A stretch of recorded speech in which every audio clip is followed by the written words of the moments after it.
Mother Bear brought her dying cub to this human baby. What he did put everyone in tears. Let us know where you're watching from. The old wooden cabin stood alone at the edge of the vast forest, its weathered porch catching the last golden rays of sunset.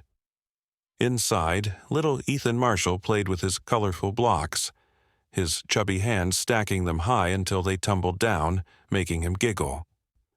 At just 15 months old, Ethan's innocent blue eyes hadn't yet learned to fear the wild creatures that lived beyond the tree line.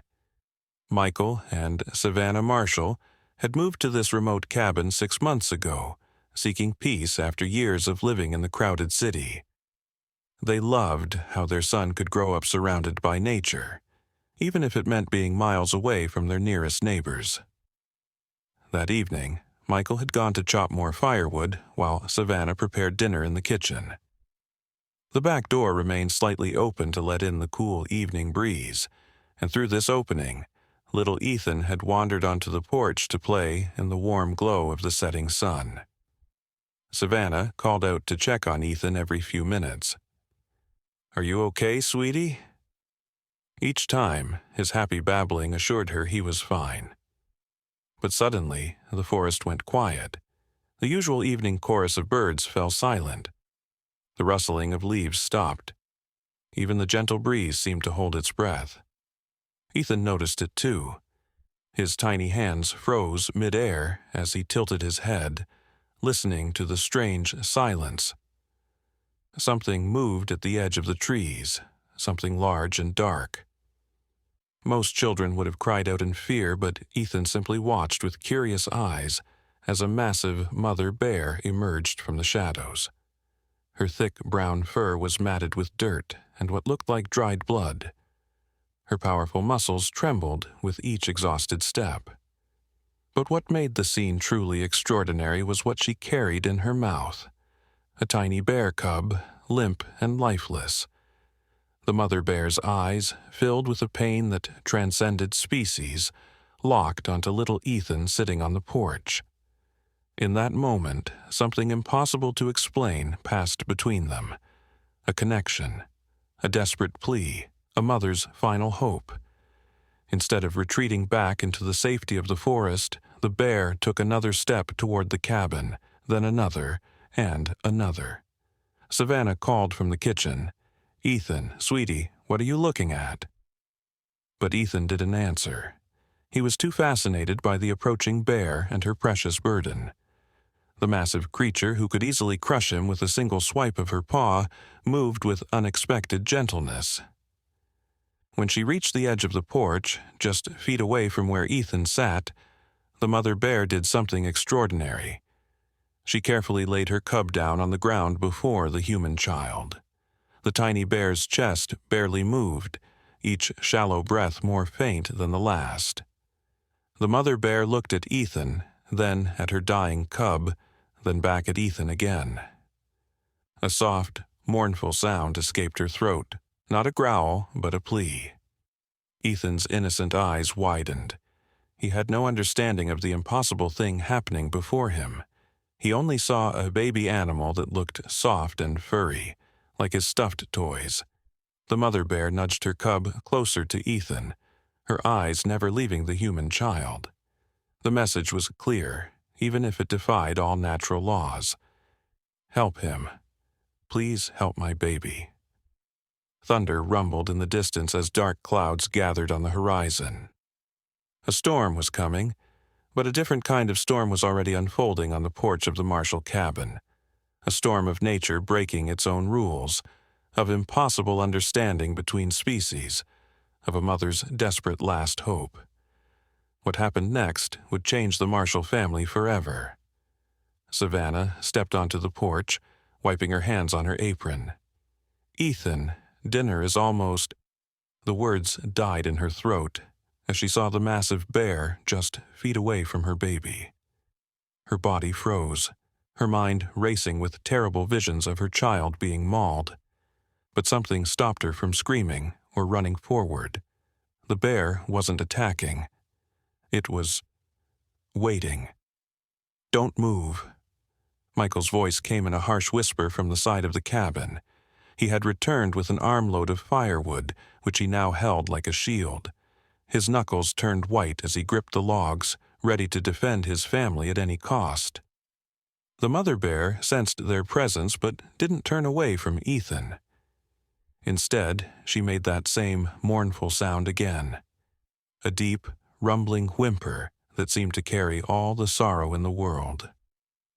Ethan, oblivious to his parents' terror, reached out his tiny hand toward the motionless cub. Savannah's heart threatened to burst from her chest. "Ethan, no," she whispered, but it was too late. The baby's fingers gently brushed against the cub's fur. The mother bear tensed, and Michael started forward, ready to throw himself between the bear and his son. But what happened next made them both freeze in disbelief. As Ethan's small hand rested on the cub's chest, a strange, soft glow seemed to emanate from his fingertips. It wasn't bright or flashy, more like the gentle luminescence of fireflies on a summer night. Ethan giggled, delighted by this unexpected game, and pressed his palm more firmly against the cub's body. The cub's chest suddenly heaved with a desperate intake of breath. Its tiny paws twitched, and a weak sound escaped its throat. The mother bear's eyes widened, and she lowered her massive head to nuzzle her baby. "Michael," Savannah whispered, "what's happening?" Michael shook his head, unable to form words. This defied everything he knew about the natural world. Bears didn't seek help from humans. Children couldn't heal with a touch. Yet the evidence was playing out before their eyes. The light from Ethan's hand grew slightly stronger, pulsing with the rhythm of his own heartbeat. The cub's breathing became more regular, its movements more deliberate. Inch by inch, life was returning to its small body. "We need to call someone," Michael finally managed, his voice hoarse. "The ranger station, or a wildlife expert, or—" "Who would believe this?" Savannah asked, her eyes never leaving the scene before them. "Who would believe any of this?" Thunder crashed overhead, closer now, and fat raindrops began to fall. The mother bear looked up at the darkening sky, then back at her cub, which was now struggling to sit up. The transformation wasn't complete. The little creature was still weak, still injured, but it was undeniably alive in a way it hadn't been minutes before. Ethan clapped his hands in delight, the glow fading from his fingers as suddenly as it had appeared. The cub made a soft mewling sound and tried to stand, its legs wobbling beneath it. The mother bear gently picked up her cub, cradling it more securely in her jaws now that it was moving. She looked directly at Ethan, then at Savannah and Michael, her eyes holding an intelligence that seemed impossible. With deliberate care, she dipped her massive head in what could only be described as a bow of gratitude. Then, as the rain began to fall in earnest, she turned and lumbered back toward the forest, her precious cargo safe in her mouth. Savannah rushed forward and scooped Ethan into her arms, checking him frantically for any injuries. Finding none, she hugged him close, her tears mingling with the raindrops on her face. Michael joined them, wrapping his arms around his family, his body still trembling with adrenaline. "Did that really just happen?" he asked, his voice barely audible over the storm. Savannah had no answer. She just held Ethan tighter as they watched the bear disappear into the trees. That night, after they had put Ethan to bed, Michael and Savannah sat at their kitchen table in silence, mugs of untouched tea growing cold between them. "We can't tell anyone," Savannah finally said. "They'd think we were crazy." Michael nodded slowly. "Or worse, they'd want to take him away to study him. Our boy isn't a science experiment." "What do you think it means?" Savannah asked, staring at her hands as if expecting to see them glow like Ethan's had. "How did he do that?" Michael shook his head. "I don't know. Maybe it was a one-time thing. Maybe we imagined it. But they both knew they hadn't imagined anything. They had witnessed a miracle, one they couldn't explain or share with the world. What they didn't know was that this was just the beginning. 3 weeks passed, and the incident with the bear began to feel like a strange dream. Spring blossomed around their cabin, bringing new life and color to the forest. Michael threw himself into building a secure fence around their property. Just to be safe, he told Savannah, though they both knew it was more for his peace of mind than actual protection. Savannah watched Ethan closely for any signs of change or illness, but he remained the same happy, curious baby he had always been. She began to wonder if perhaps the strange light had been a trick of the setting sun, if the cub had simply revived on its own. Humans had a way of creating meaning where there was none, of seeing patterns in coincidence. Then came the morning when Savannah found a dead bird on the porch, a small sparrow that had likely flown into one of their windows. She was about to dispose of it when Ethan toddled out the door behind her. "No, sweetie," she said, trying to block his view. "Stay back." But Ethan was determined. He pushed past her legs and plopped down beside the lifeless bird. Before Savannah could stop him, he reached out and touched it. The glow returned, brighter this time, more confident. It spread from Ethan's fingers to envelop the tiny bird. Savannah watched, her heart in her throat, as the bird's feathers ruffled in a non-existent breeze. Its small chest expanded, its eyes blinked open, and then it flew away, as alive as if it had never struck the window at all. Ethan giggled and looked up at his mother, his innocent eyes showing no awareness of the impossibility of what he had just done. Savannah sank to her knees beside him, unable to deny the truth any longer. Her son had a gift, a beautiful, terrifying gift that defied all natural laws. What she didn't see was the figure watching from the edge of the forest. A man in a dark green uniform, binoculars raised to his eyes, his expression a mixture of disbelief and intense interest. Park Ranger Jacob Bennett lowered his binoculars slowly, his mind racing. He had been tracking the mother bear and her cub for weeks, ever since reports came in about an injured cub in the area. He had expected to find a dead cub.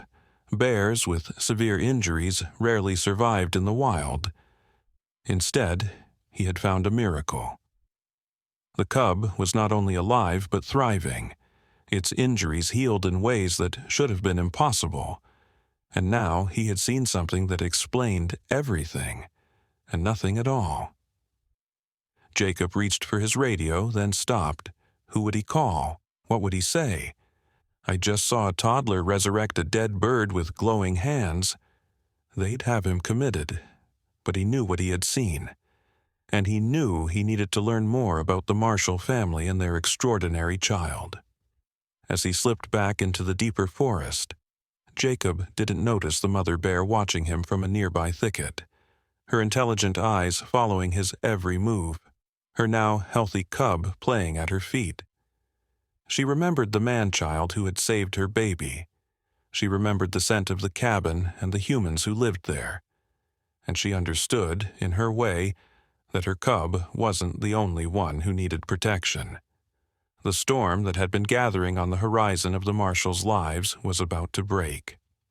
That evening, as darkness fell over the forest, the Marshalls heard a knock at their door. Michael exchanged a worried glance with Savannah before going to answer it. On their porch stood a man in a park ranger uniform, his badge gleaming in the porch light. "Evening," he said, tipping his hat. "Jacob Bennett, Pinewood Forest Ranger Service. Hope I'm not interrupting your dinner."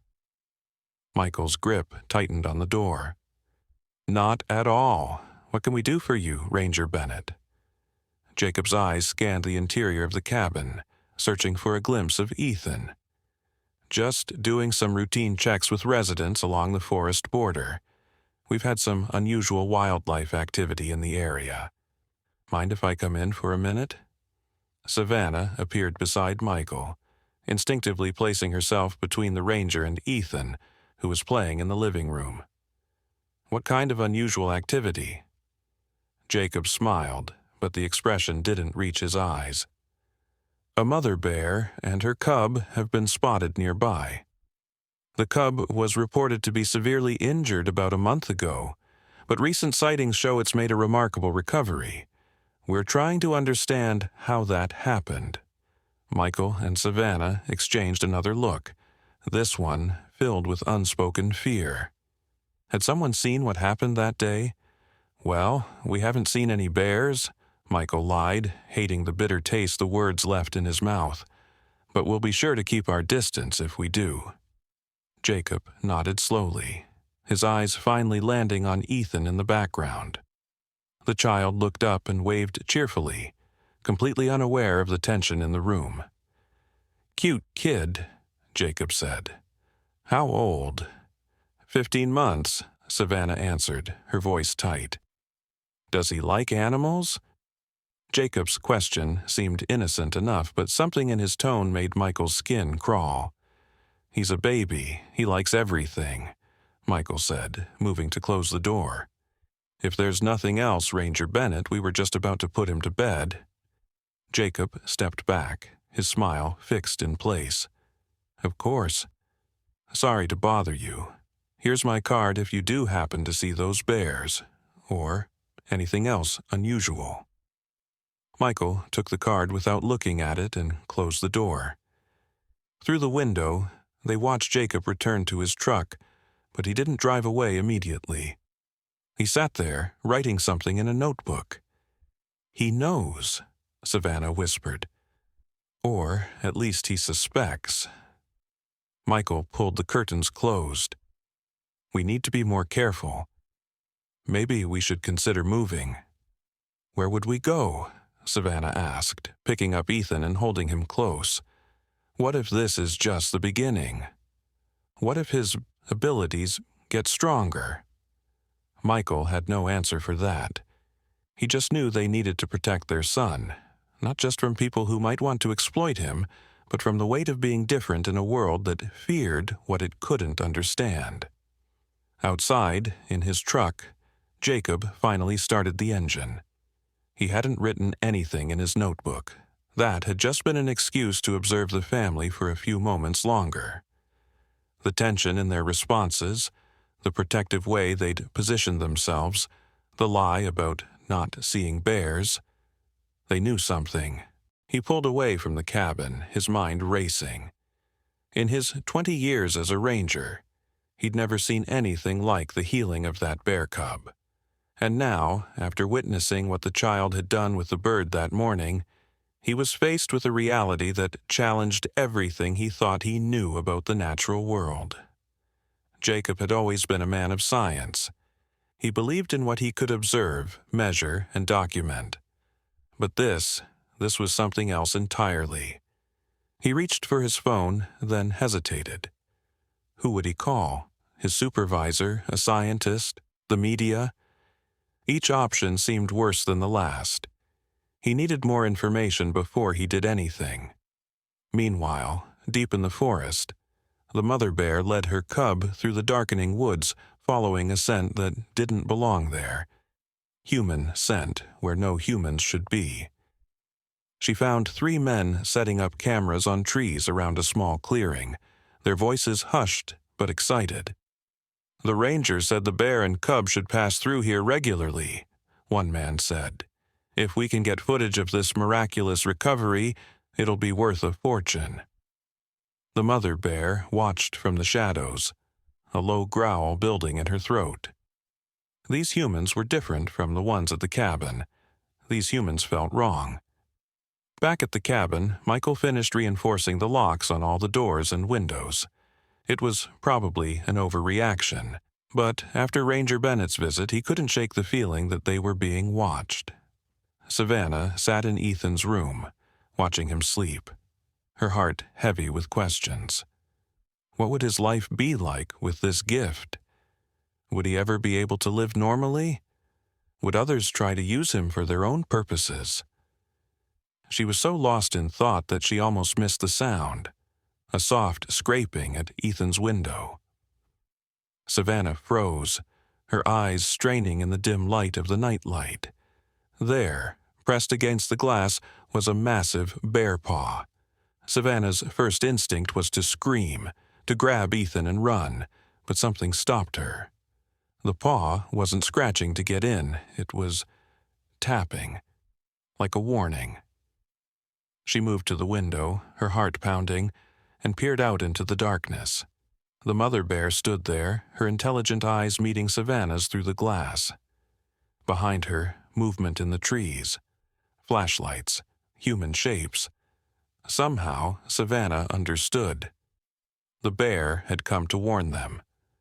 "Michael," she called, her voice urgent but controlled. "We need to go, now." Michael appeared in the doorway, confused until he saw the bear at the window. "What the—" "She's warning us," Savannah said, already gathering Ethan's essential items. "There are people in the woods coming this way." Michael wanted to argue, to question how she could possibly know what a wild animal was thinking, but the urgency in Savannah's voice stopped him. "The cellar," he said. "We can hide there until we figure out what's happening." They quickly gathered what they needed and hurried to the cellar door in the kitchen. The space below was small but secure, with a separate exit that led out behind the cabin, hidden by overgrown bushes. As they closed the cellar door behind them, they heard vehicles pulling up outside the cabin. Voices followed, unfamiliar, tense, excited. "The ranger said they're hiding something. The bear and cub have been seen coming to this cabin multiple times." "What exactly are we looking for?" "Evidence of wildlife interference, or something more unusual. The boss just said to get whatever we can." Michael and Savannah huddled in the darkness of the cellar, Ethan miraculously still asleep in his mother's arms. Who were these people? What did they want? And most disturbingly, how had the mother bear known to warn them? The questions multiplied, but one thing was becoming increasingly clear. Ethan's gift had set in motion events that were spiraling beyond their control. The connection between their son and the mother bear was more profound than they had realized. A bond formed in that miraculous moment that seemed to transcend normal understanding. As footsteps creaked on the floorboards above them, Michael and Savannah made a silent pact. They would protect Ethan at all costs, even if it meant leaving behind everything they knew. Even if it meant embracing the inexplicable mystery that their son had become.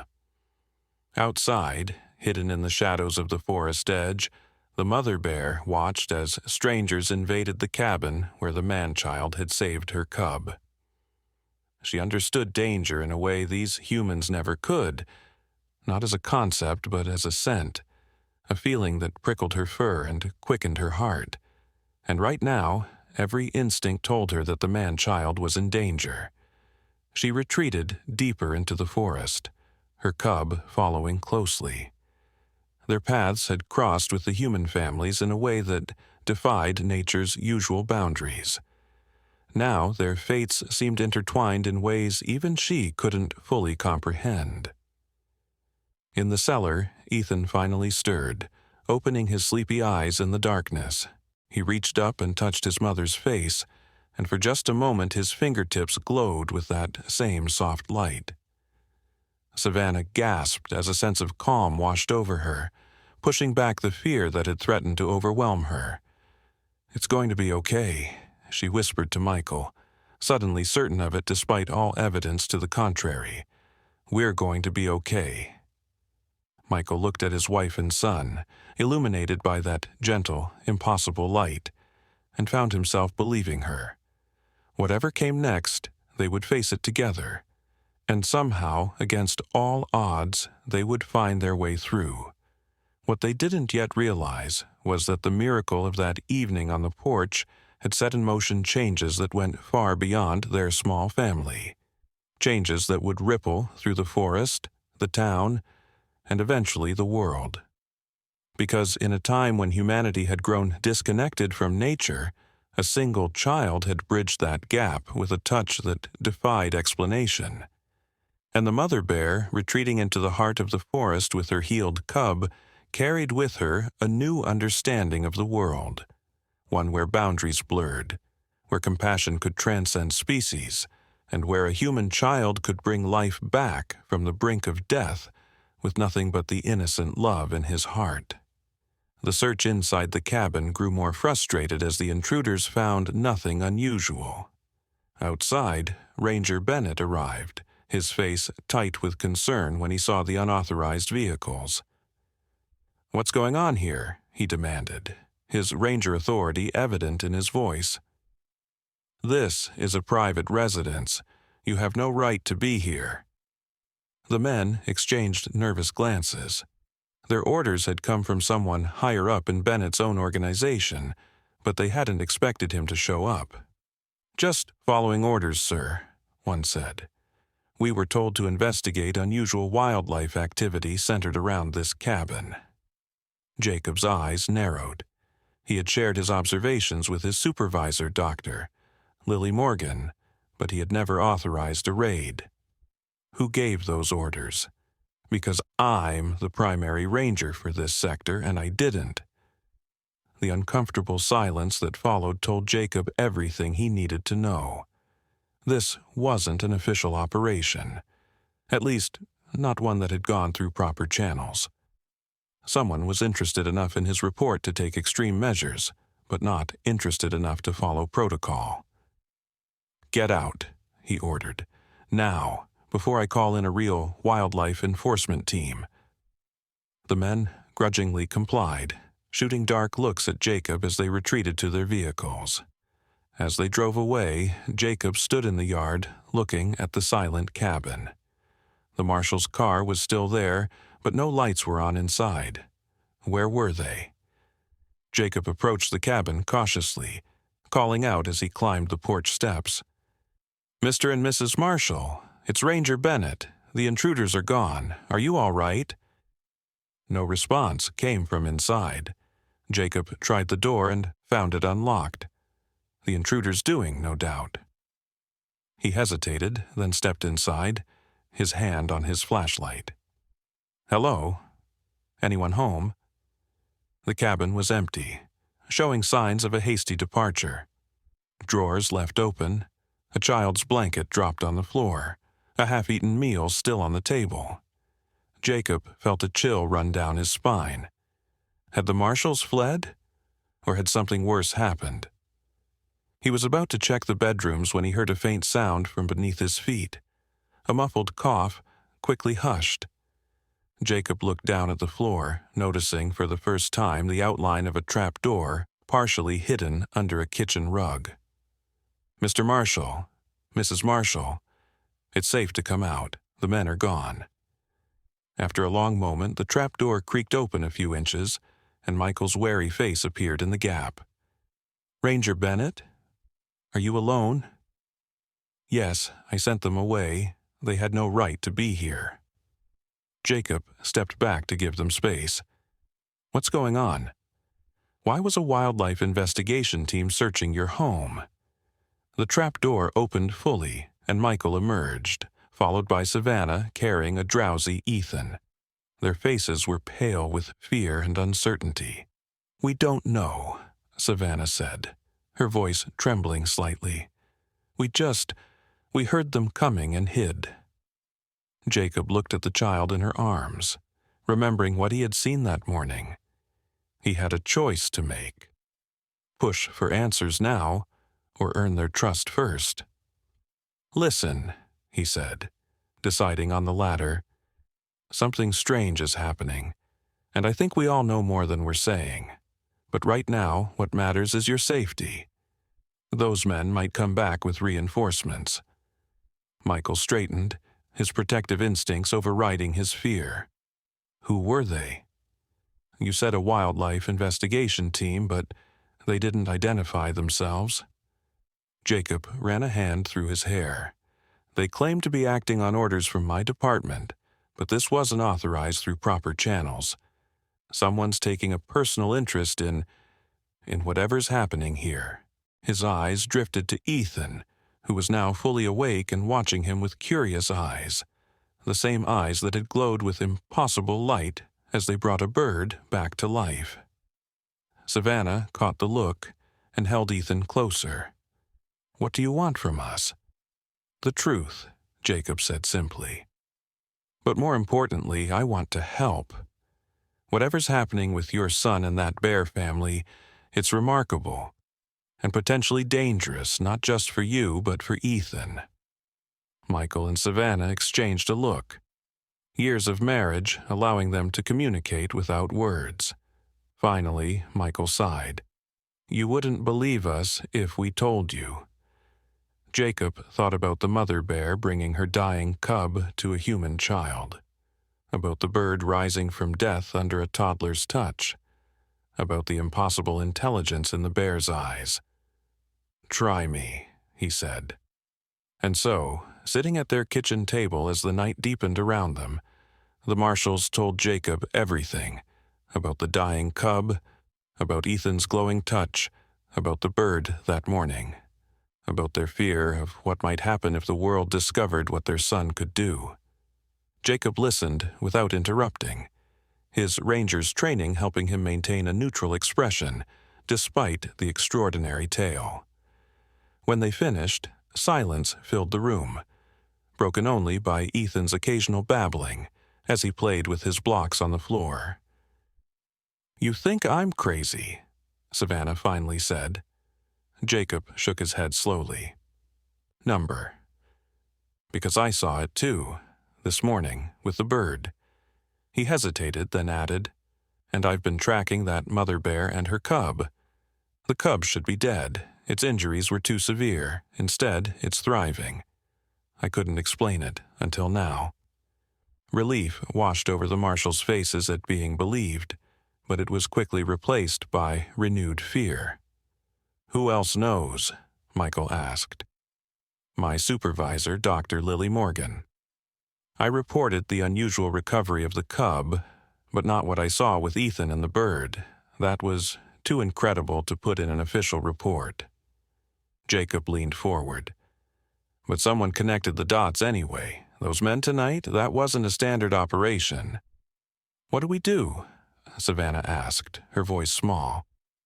Jacob thought for a moment. "You have family you can stay with, somewhere far from here." Michael nodded. "My sister lives in Colorado, but our life is here. Our home." "Your home can be rebuilt," Jacob interrupted. "Ethan's safety can't. If someone wants to study him to understand his abilities, they won't stop because of a few legal barriers." Savannah sobbed softly, the reality of their situation crashing down on her. Ethan, sensing his mother's distress, toddled over and placed his small hand on her knee. The same soft glow emanated from his fingers, and Savannah's tears stopped as a sense of peace spread through her. Jacob watched in amazement. "It's not just healing, is it? He can affect emotions, too." "We're still learning what he can do," Michael admitted. "It seems to be getting stronger." Outside, a twig snapped in the darkness. All three adults froze, listening intently. Jacob moved to the window and carefully peered out. "There's something in the yard," he whispered. Michael grabbed a baseball bat from beside the door, his knuckles white around the handle. Savannah clutched Ethan closer. But when Jacob eased the door open, what they saw wasn't another team of investigators. It was the mother bear, standing in the moonlight, her cub beside her. She watched the cabin with that same unnerving intelligence, her massive head swinging toward the road as if to indicate direction. "She's warning us again," Savannah whispered. "Someone else is coming." "This is impossible," Jacob muttered. But even as he said it, he was checking the road. Sure enough, distant headlights cut through the night heading their way. "You need to go," Jacob said, making a decision. Now, take the back way through the forest. I'll delay whoever this is and meet you at the old ranger station on the North Ridge. It's abandoned, but the structure is sound. Why are you helping us? Michael asked, already gathering essential supplies. Jacob looked at Ethan, then at the mother bear waiting patiently in the yard. Because some things are more important than following orders. And because, whatever's happening here, it feels like the start of something bigger than all of us. Within minutes, the marshals were ready. They slipped out the back door, Ethan bundled against the night chill. The mother bear watched them approach, showing no aggression, her cub playful but obedient at her side. "She's going to lead us through the forest," Savannah said with certainty, though she couldn't explain how she knew. Jacob nodded. "Follow her. Stay hidden. I'll meet you as soon as I can." As the headlights grew closer, Jacob returned to the front of the cabin to intercept the newcomers. Behind him, the extraordinary procession disappeared into the trees. 2 frightened parents, a special child, and a mother bear guiding them to safety with an understanding that defied all natural laws. The night swallowed them, but not before Ethan looked back one last time.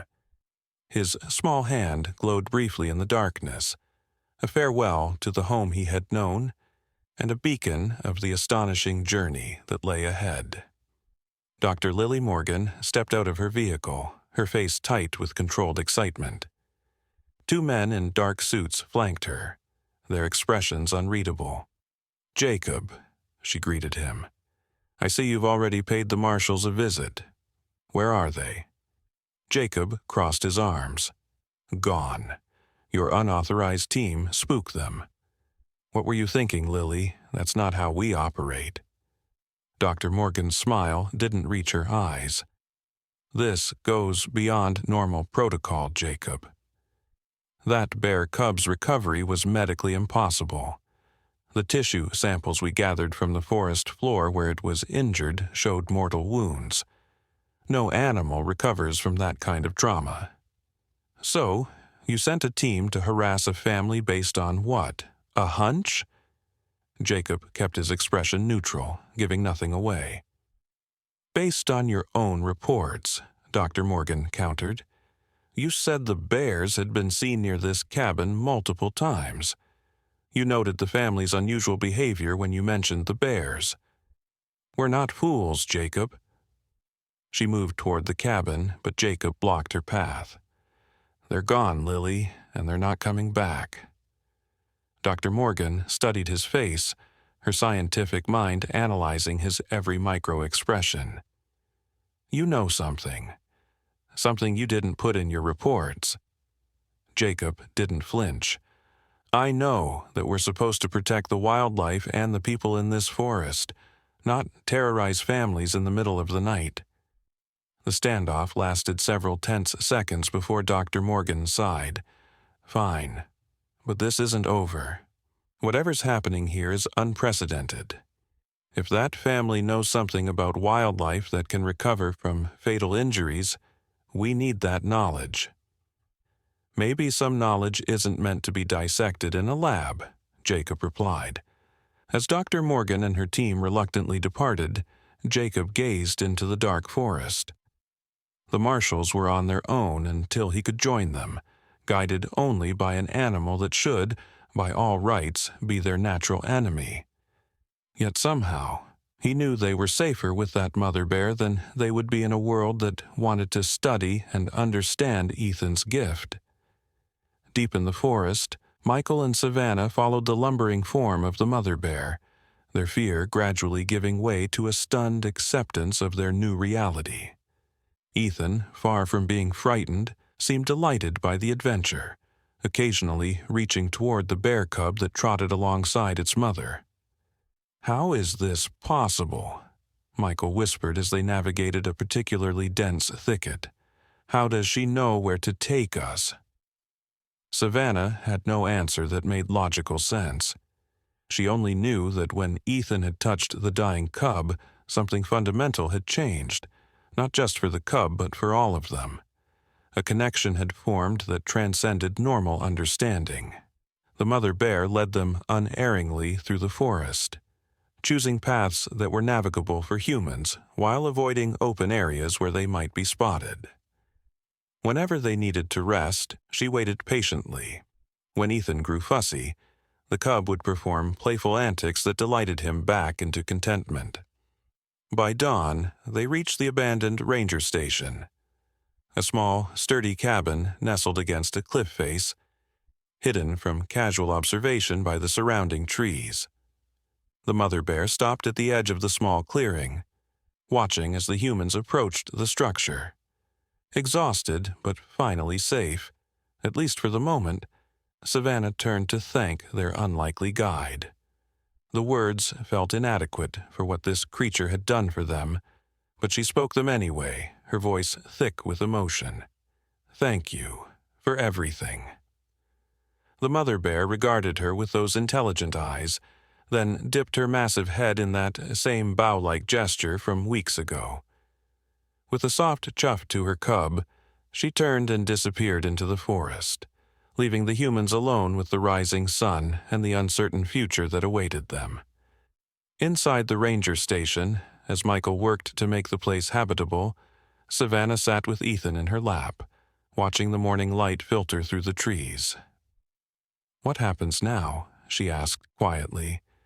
"How do we protect him from a world that will want to study him, use him?" Michael paused in his work. "I don't know, but we'll figure it out together, and we're not alone." He nodded toward the window, where the mother bear's massive tracks were still visible in the soft earth, a reminder of the inexplicable bond that had formed between their son and the wild creature, a bond that had saved them all. Savannah held Ethan closer, her tears falling silently onto his soft hair. He looked up at her with innocent confusion, then placed his small hand on her cheek. The gentle glow spread from his fingers, and with it came a sense of peace and certainty that washed away her fear. In that moment, surrounded by the ancient forest and cradling her extraordinary child, Savannah understood that they had become part of something larger than themselves. A bridge between humans and nature, between science and mystery, between what was known and what was still to be discovered. The journey ahead would be difficult and dangerous. There would be those who would fear Ethan's gift, others who would seek to exploit it, and still others who would want to understand it at any cost. But there would also be allies like Jacob, like the mother bear, who recognized that some miracles weren't meant to be explained, only protected. And perhaps, in time, Ethan's gift might help heal more than just individual creatures. Perhaps it might help heal the growing rift between humanity and the natural world, one glowing touch at a time. As if in answer to her thoughts, a soft rumbling sound came from outside. Savannah looked out to see the mother bear had returned, settling herself at the edge of the clearing like a sentinel, her cub playing nearby. Not close enough to intrude, but near enough to protect. Savannah smiled through her tears. Whatever the future held, they would face it together. An unlikely family forged in a moment of impossible compassion between a dying cub and a special child who didn't know enough about the world to understand that what he did was miraculous. And perhaps that was the greatest lesson of all, that sometimes the purest form of love and healing came from those who didn't yet know what couldn't be done. 3 months later, deep in the Colorado wilderness, a small cabin stood nestled among towering pine trees. Smoke curled from its chimney, rising to meet the clear blue sky. Inside, Savannah Marshall stirred a pot of soup while Michael reinforced the windows with additional wood. Ethan, now 18 months old, sat on a colorful blanket, surrounded by pine cones and smooth river stones he had collected with his father. They had been living in this remote cabin, borrowed from a friend of Michael's sister, since fleeing their home in the forest. Jacob Bennett had joined them 2 weeks after their escape, bringing news that their original cabin had been placed under surveillance by a team claiming to be wildlife researchers. "It's only a matter of time before they track you here," Jacob had warned them. "Dr. Morgan is determined. She's convinced there's something unprecedented happening, and she's right. She just doesn't know exactly what yet." Life in hiding was difficult, but not without moments of joy. Ethan was growing stronger, more curious, his gift manifesting in increasingly astonishing ways. He had healed a wounded fox they found trapped in brambles, calmed a thunderstorm that threatened to flood their valley, and even caused withered plants to bloom again with just a touch of his small fingers. More remarkable still was the continued presence of the mother bear and her cub. Against all natural instincts, they had followed the family to Colorado, keeping a respectful distance but always nearby. Sometimes, in the quiet evening hours, the bears would emerge from the forest to sit at the edge of the clearing, watching over the cabin like silent guardians. Other animals had begun to gather too: deer that didn't flee when humans approached, birds that sang outside Ethan's window, wolves that howled from nearby ridges but never threatened the cabin.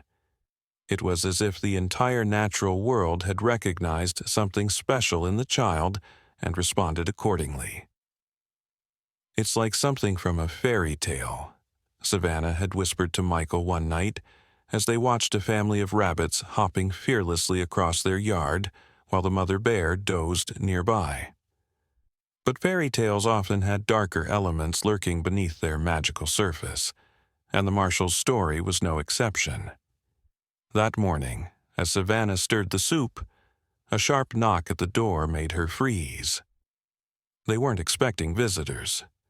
No one knew they were here except Jacob, Michael's sister, and her husband. Michael motioned for Savannah to take Ethan to the back room, their emergency plan if anyone ever found them. He approached the door cautiously, baseball bat in hand. "Who is it?" he called, trying to keep his voice steady.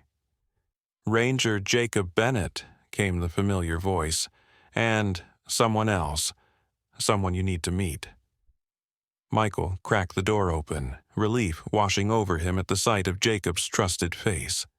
But beside Jacob stood a woman he didn't recognize, tall and slender, with silver-streaked black hair and penetrating dark eyes. She wore a simple green sweater and hiking pants, but something about her bearing suggested authority. "This is Dr. Avery Johnson," Jacob said quickly, noting Michael's wary expression. "She's an old friend, and she can help. She specializes in unusual phenomena." Michael blocked the doorway, unwilling to let a stranger into their sanctuary. "What kind of unusual phenomena?" Dr. Johnson met his gaze directly. "The kind where children can heal with a touch. The kind where wild animals form bonds with humans that defy all natural behavior patterns. The kind that your son exhibits, Mr. Marshall." Michael felt the blood drain from his face. "I don't know what you're talking about." "Yes, you do," Dr. Johnson said gently, "and I'm not here to harm your family or expose your son. I'm here because there are others like him." Those words hung in the air between them, impossible and yet, given everything they had witnessed, not entirely unbelievable. "Michael? Who is it?" Savannah called from inside, her voice tight with fear. After a moment of internal struggle, Michael stepped aside to let them in. "You have 10 minutes to explain," he said to Dr. Johnson, "and if I don't like what I hear, you leave." "Immediately." Jacob nodded reassuringly. "Trust me, Michael. I wouldn't have brought her if I wasn't certain she could help." Inside, introductions were tense. Savannah kept Ethan on her lap, her arms protectively wrapped around him. The child, however, showed no fear of the newcomer. In fact, he reached toward Dr. Johnson with curious hands. "How did you find us?" Savannah demanded. Dr. Johnson smiled slightly.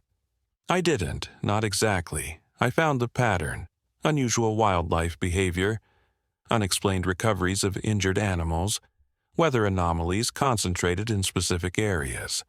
I've been tracking these patterns for years, and they led me to your original home. Jacob contacted me when he realized what was happening. You betrayed us? Michael turned to Jacob, hurt and anger flashing in his eyes. No, Jacob insisted. I protected you. Dr. Morgan and her team aren't the only ones interested in phenomena like Ethan's abilities. There are others, with far less scientific and far more dangerous motivations. Dr. Johnson runs a sanctuary for children like Ethan, children with gifts that can't be explained by conventional science. Savannah's arms tightened around her son. There are other children who can do what Ethan does? Not exactly the same, Doctor.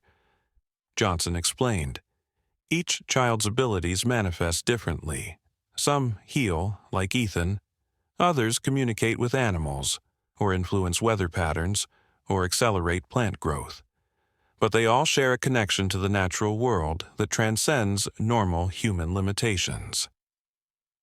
She reached into her bag and pulled out a tablet.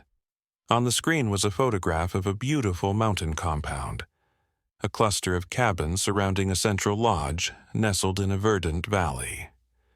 This is Wildwood Sanctuary, she said, a place where these children can grow and learn in safety, away from those who would exploit or fear their gifts, a place where they can develop their abilities under guidance rather than suppression. Michael and Savannah exchanged uncertain glances. It sounded too good to be true, and things that sounded that way usually were. Why should we trust you? Michael asked bluntly. Dr. Johnson set the tablet down and rolled up her sleeve. A long, jagged scar ran from her wrist to her elbow. 15 years ago, I was mauled by a mountain lion while conducting research in Alaska. I should have died. Instead, a 5-year-old boy from the local indigenous community found me and healed me with his touch, much like what your son did for the bear cub. She rolled her sleeve back down. That boy is a young man now, teaching others at the sanctuary. I've dedicated my life to finding and protecting children with these gifts, studying the phenomenon not to exploit it, but to understand humanity's forgotten connection to the natural world. As if on cue, a commotion outside drew their attention. Through the window, they could see the mother bear had emerged from the forest, standing at the edge of the yard. But she wasn't alone. A man stood beside her, his hand resting comfortably on her massive shoulder.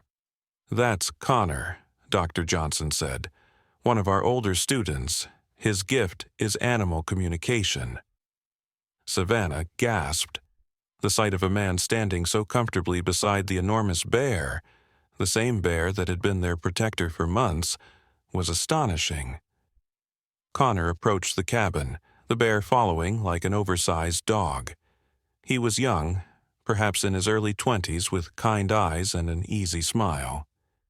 The bears have been telling us about Ethan for months, he said when he entered. They say he has the brightest soul they've ever seen. That's how they describe his gift. A bright soul that reaches out to heal the broken.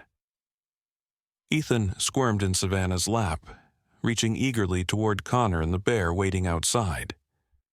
For the first time since this ordeal began, Savannah felt a spark of hope. Perhaps they weren't alone after all. If what you're saying is true, Michael said slowly, why haven't we ever heard of these children before? Why isn't this common knowledge?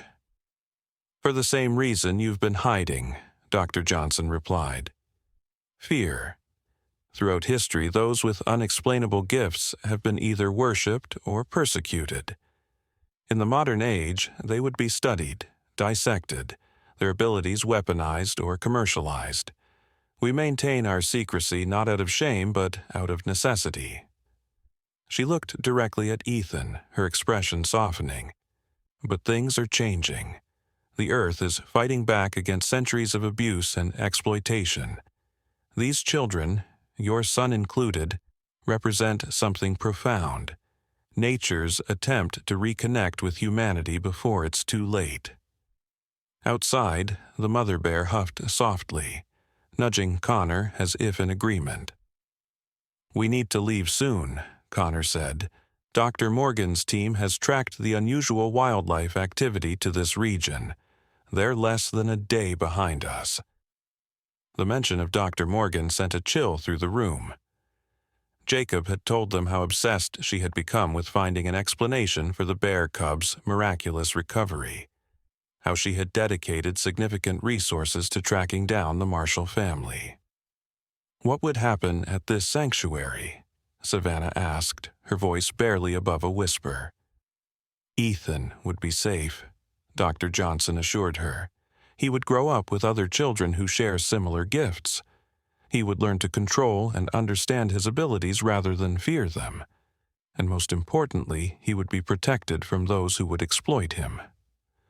Michael paced the small cabin, his mind racing.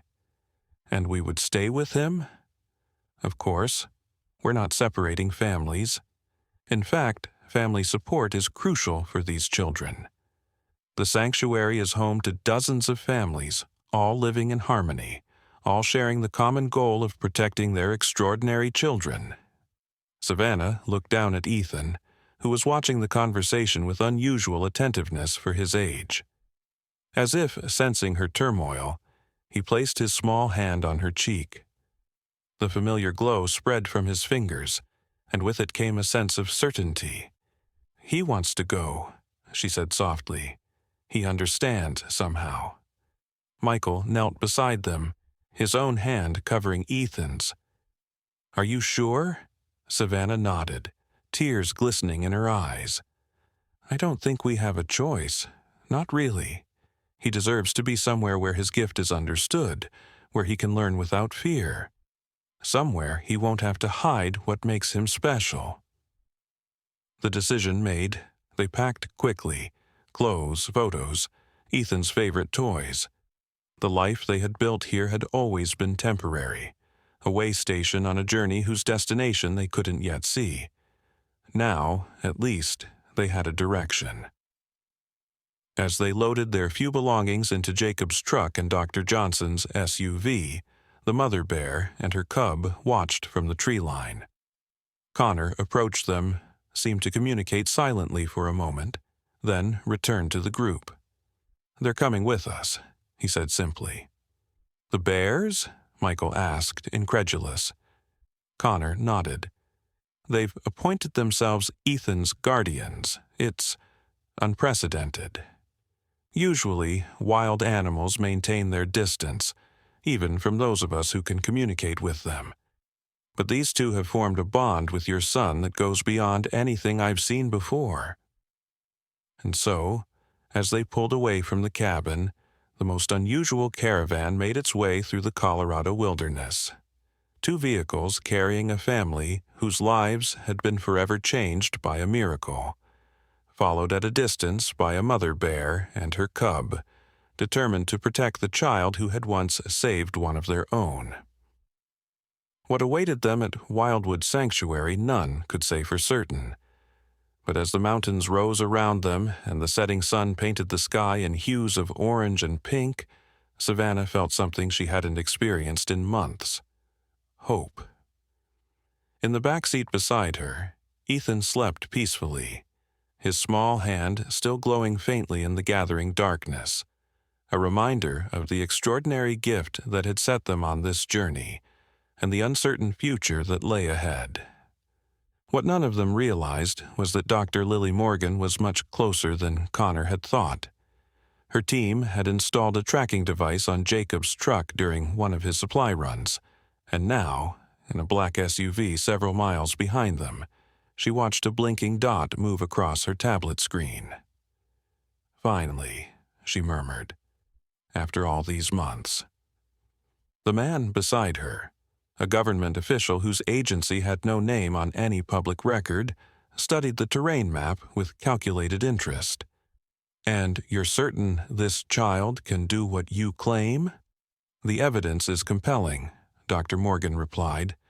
Tissue samples from the bear cub showed complete cellular regeneration that defies all known medical science.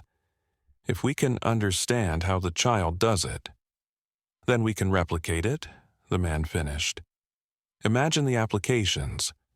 Soldiers who heal instantly on the battlefield, the end of terminal illness, extended human lifespan. Dr. Morgan nodded, though healing had never been her primary interest.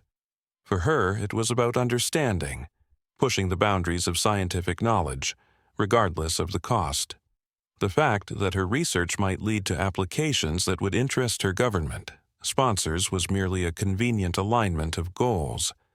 What she didn't share with her companion was the other evidence she had gathered.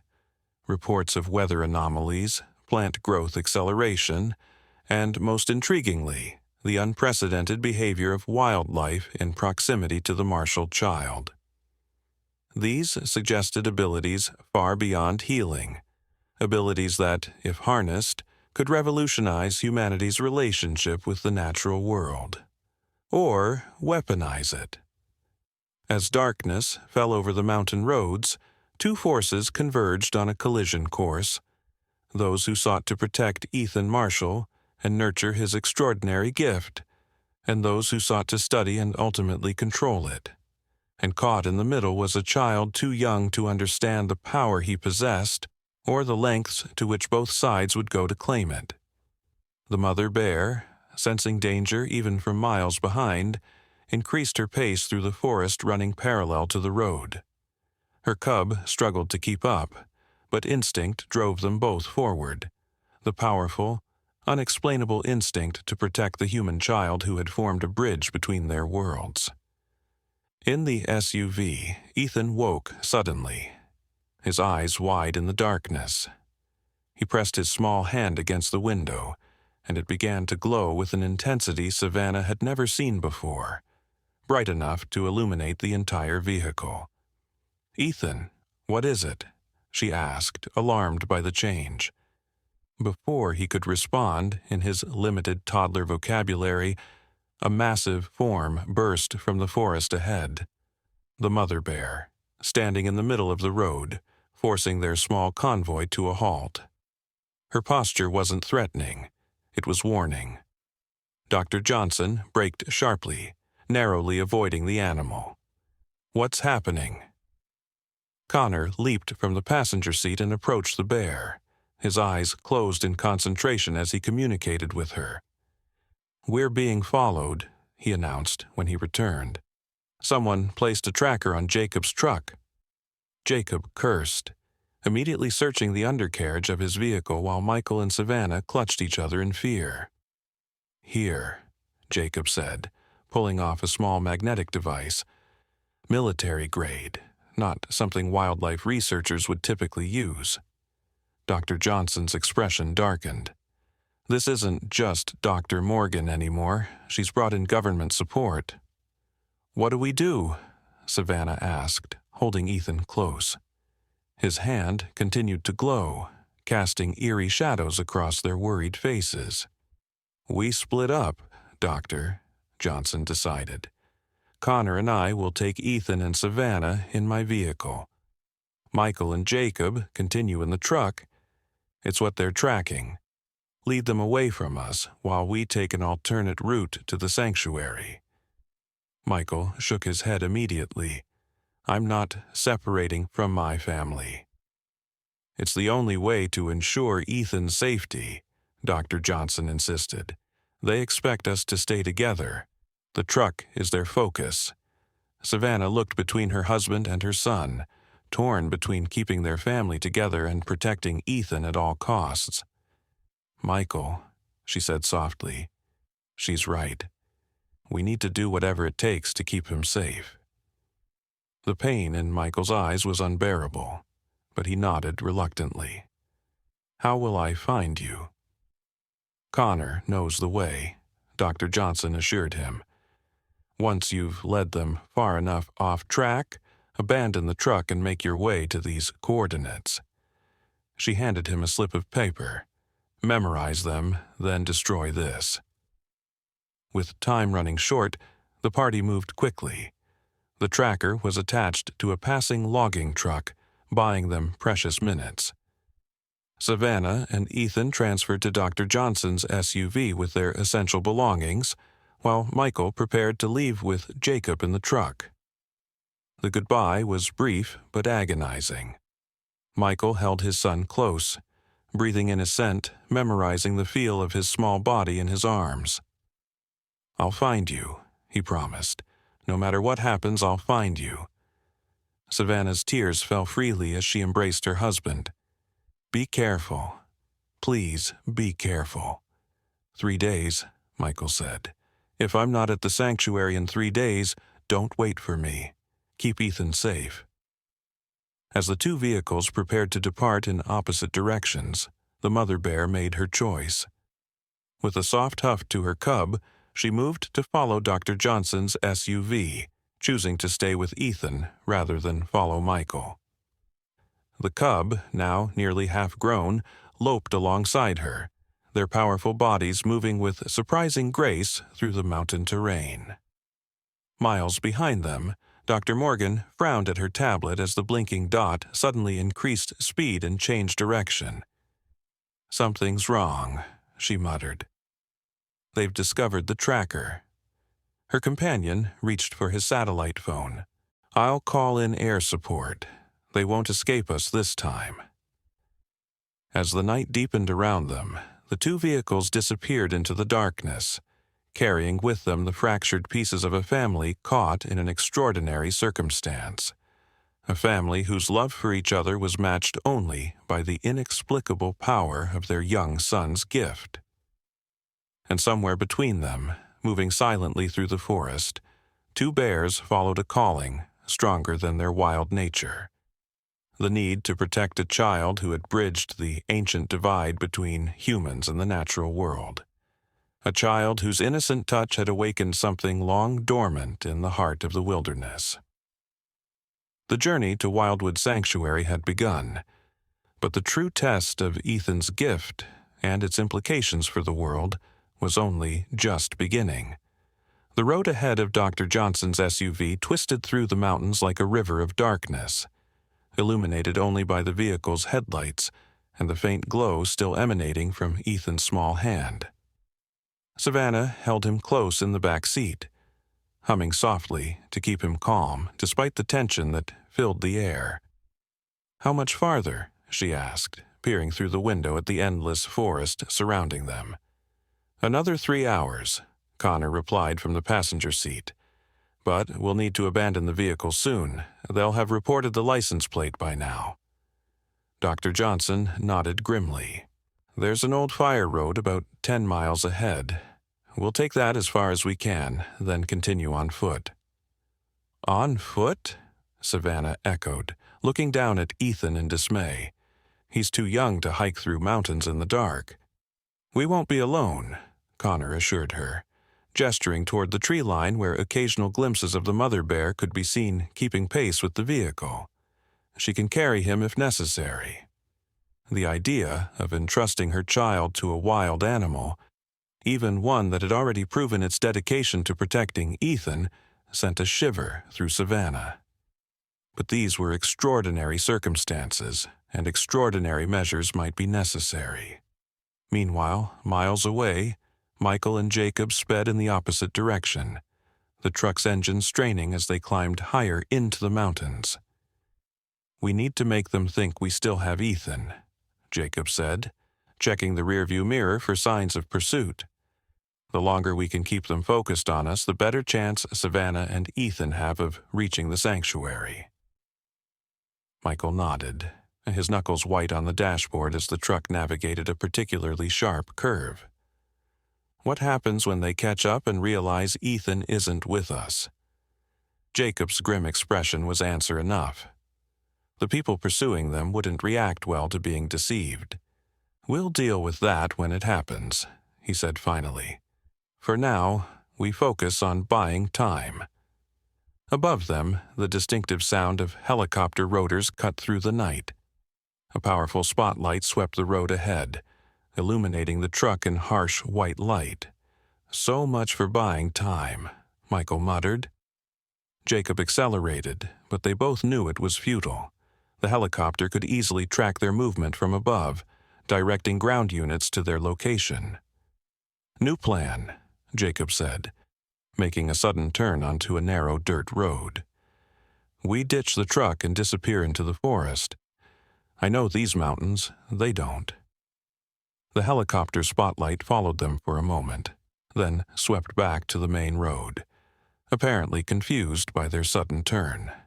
"That won't fool them for long," Michael said as they bounced along the rough terrain. "Long enough," Jacob replied, cutting the headlights and driving by moonlight alone. "There's an old mining tunnel about a quarter-mile ahead. We can hide the truck there and continue on foot." Back on the main road, Dr. Johnson's SUV had reached the fire road and was now crawling along at a painfully slow pace, the vehicle's suspension protesting against the rutted, overgrown path. "We've got company," Connor announced suddenly, his head tilted as if listening to something only he could hear. "The Bears say there's a helicopter circling back in this direction." Dr. Johnson cursed under her breath. "They must have figured out we split up. We need to move faster." But faster wasn't an option on the deteriorating fire road. The SUV lurched and groaned, threatening to become stuck with each passing minute. "There," Connor pointed to a small clearing ahead. "We should leave the vehicle there and continue on foot. The tree cover will hide us from aerial surveillance." They gathered their essential supplies: water, food, a first aid kit, warm clothing for Ethan. Savannah bundled her son against the mountain chill, his sleepy confusion giving way to quiet observation of the activity around him. As they prepared to set out into the forest, the mother bear emerged from the trees, her cub close behind. She approached slowly, her intelligent eyes fixed on Ethan. Connor closed his eyes, communicating silently with the animal. "She wants to carry him," he said after a moment. "She says he'll be safer with her, and she can move faster than we can through this terrain." Savannah instinctively clutched Ethan closer. "I can't." "Savannah," Dr. Johnson said gently, "I know how difficult this is to accept, but these bears have demonstrated an extraordinary connection to your son. In all my years studying these phenomena, I've never seen anything like it. They may be his best protection right now." Ethan, as if understanding the conversation, squirmed in his mother's arms, reaching toward the bear with glowing hands. "Mama," he said, one of the few words in his limited vocabulary. But he wasn't looking at Savannah. He was looking at the mother bear. Something broke inside Savannah then, a final barrier of disbelief that had withstood everything else they had experienced. Her son wasn't just healing animals or calming storms. He was forming connections that transcended species, connections that might be the key to his survival. With trembling hands, she approached the massive bear. "You'll protect him?" she whispered, knowing it was absurd to expect an answer from a wild animal. But the bear met her gaze with unmistakable intelligence and lowered her massive head in that now familiar gesture of acknowledgement. Connor translated unnecessarily, "She says she will defend him with her life." And so, in the pale moonlight filtering through the pine trees, Savannah placed her son on the mother bear's broad back. Ethan immediately grabbed handfuls of thick fur, settling himself with surprising confidence. The cub pranced around them excitedly, seemingly pleased by this development. Connor smiled at the sight. "The cub says they're brothers now," he explained, "bound by the gift of life." Their unusual party set out through the forest. 2 women, a young man, a toddler riding on a bear's back, and a half-grown bear cub serving as both playmate and protector. It would have seemed like a scene from a fairy tale, if not for the very real danger pursuing them. Above the forest canopy, the helicopter continued its sweeping search pattern. On the ground, vehicles moved along the mountain roads, their headlights cutting through the darkness like predatory eyes. In the command vehicle, Doctor. Morgan studied thermal imaging displays with growing frustration. The mountain terrain played havoc with their sensors, and the dense forest blocked clear readings. They've split up, she concluded, noting two distinct heat signatures moving in opposite directions. The child must be with one group. But which one? Her government companion studied the same displays with cold efficiency. We'll capture both, leave nothing to chance. Dr. Morgan glanced at him, suddenly uneasy about the partnership she had forged. Her interest was scientific discovery, pushing the boundaries of what was known about human potential. His interests seemed darker. "Remember our agreement," she said carefully. "The child is not to be harmed. This is a research operation, not a military extraction." The man's smile didn't reach his eyes. "Of course, Doctor, we're all scientists here." But the equipment arrayed around them, tactical gear, weapons designed for non-lethal subjugation, restraints sized for a small child, told a different story. This wasn't about research anymore. It was about acquisition. For the first time since this pursuit began, Dr. Morgan questioned what she had set in motion. But it was too late to turn back now. Too many resources had been committed, too many powerful interests engaged. The marshaled child would be found one way or another. What none of them anticipated, not Dr. Morgan, not her government allies, not even Dr. Johnson with all her experience with extraordinary children, was what would happen when they cornered a child whose connection to the natural world went beyond healing or communication, when they threatened a family that had been claimed by the wilderness itself. As the night deepened and the search intensified, a storm began to gather over the mountains. Not a natural storm, but one born of fear and love and the desperate need to protect what was precious. And at its center, a small boy with glowing hands and a gift that was only beginning to reveal its true potential.